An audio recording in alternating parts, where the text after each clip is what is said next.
ಪ್ರಶ್ನೆ 1. ಆಕಾಶ ನೀಲಿ ಬಣ್ಣದಲ್ಲಿ ಕಾಣಲು ಕಾರಣ ಏನು? ಉತ್ತರ: ಸೂರ್ಯನ ಬೆಳಕು ನೀಲಿ ಬಣ್ಣವನ್ನು ಹೆಚ್ಚು ಚದುರಿಸುತ್ತದೆ. ಪ್ರಶ್ನೆ 2. ಮೈಕ್ರೋವೇವ್ ಓವನ್ ಆಹಾರ ಬಿಸಿ ಮಾಡುವ ರಹಸ್ಯ ಏನು? ಉತ್ತರ: ಮೈಕ್ರೋವೇವ್ ಅಲೆಗಳು ನೀರಿನ ಕಣಗಳನ್ನು ವೇಗವಾಗಿ ಕಂಪಿಸುತ್ತವೆ. ಪ್ರಶ್ನೆ 3. ಜಿಪಿಎಸ್ ನಮ್ಮ ನಿಖರ ಸ್ಥಳ ಗೊತ್ತುಪಡಿಸಲು ಕನಿಷ್ಠ ಎಷ್ಟು ಉಪಗ್ರಹಗಳ ಸಹಾಯ ಬೇಕು? ಉತ್ತರ: 4 ಉಪಗ್ರಹಗಳು. ಪ್ರಶ್ನೆ 4.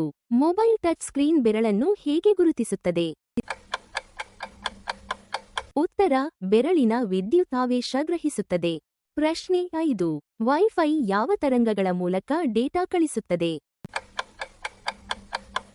ಉತ್ತರ: ರೇಡಿಯೋ ತರಂಗಗಳು. ಪ್ರಶ್ನೆ 6.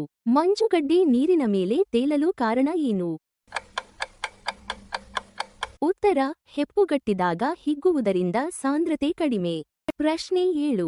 QR ಕೋಡ್ನಲ್ಲಿ ಮಾಹಿತಿ ಯಾವ ರೀತಿ ಸಂಗ್ರಹವಾಗಿರುತ್ತದೆ? ಉತ್ತರ: ಕಪ್ಪು ಬಿಳಿ ಚೌಕಾಕಾರದ ಮಾದರಿಗಳಲ್ಲಿ. ಪ್ರಶ್ನೆ 8. ಬ್ಲೂಟೂತ್ ಮತ್ತು ವೈಫೈ ಎರಡೂ ಯಾವ ಆವರ್ತನದಲ್ಲಿ ಕೆಲಸ ಮಾಡುತ್ತವೆ? ಉತ್ತರ: 2.4 ಗಿಗಾಹರ್ಟ್ಜ್ ಬ್ಯಾಂಡ್. ಪ್ರಶ್ನೆ 9. ವಿಮಾನ ಗಾಳಿಯಲ್ಲಿ ತೇಲಲು ಯಾವ ತತ್ವ ಕಾರಣ? ಉತ್ತರ: ಬರ್ನೂಲಿ ತತ್ವ. ರೆಕ್ಕೆಯ ಆಕಾರ ಎತ್ತುವ ಶಕ್ತಿ ನೀಡುತ್ತದೆ. ಪ್ರಶ್ನೆ 10. ನಮ್ಮ ಮೊಬೈಲ್ ಬ್ಯಾಟರಿ ಹೇಗೆ ವಿದ್ಯುತ್ ಉತ್ಪಾದಿಸುತ್ತದೆ? ಈ ಪ್ರಶ್ನೆಯ ಉತ್ತರವನ್ನು ಕಾಮೆಂಟ್ನಲ್ಲಿ ಬರೆಯಿರಿ. ಧನ್ಯವಾದಗಳು. ಲೈಕ್ ಮಾಡಿ, ಶೇರ್ ಮಾಡಿ, ಫಾಲೋ ಮಾಡಿ.